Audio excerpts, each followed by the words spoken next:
situation developing over here in the United Kingdom right now regarding our late and wonderful monarch, Queen Elizabeth II, who reigned, of course, for over 70 years, doing incredibly well.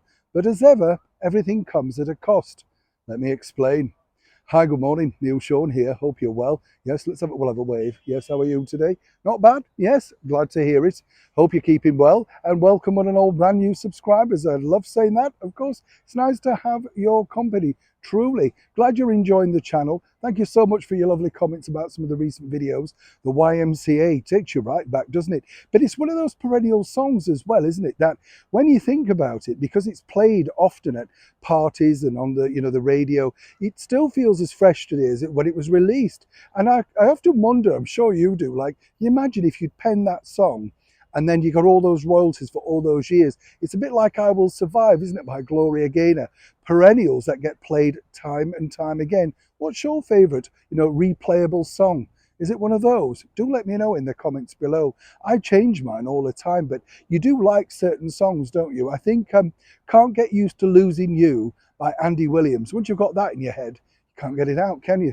Back as ever to your breaking royal story of the day. This story, is kind of alarming when you think about it, because when we think about Queen Elizabeth II and all those wonderful years that she served for us, gave her life of service, as she said she would in that radio broadcast all of those years ago, it's strange to think that it was only last September that we lost her. And then, of course, that state funeral that was very, very moving in so many levels. It's hard to believe now when you look around London how everybody was queuing for days on end to pay their very final respects to a lady that had given so much to this country, the Commonwealth, and the rest of the world.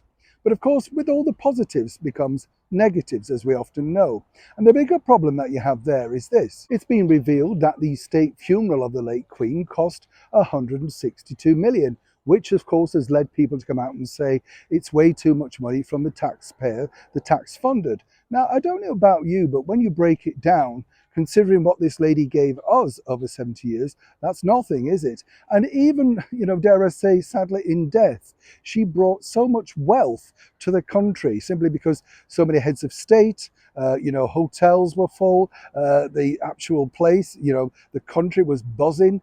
And I don't mean to put that in a negative way, but, business is business. And I do think it's very curlish for, the Abolish the Monarchy group to say, why should the British taxpayer have to pay for this? Well, we've always paid for state funerals, whether it be for, the late Prime Minister, Winston Churchill, and of course, other members of the royal family. It's simply the way it is.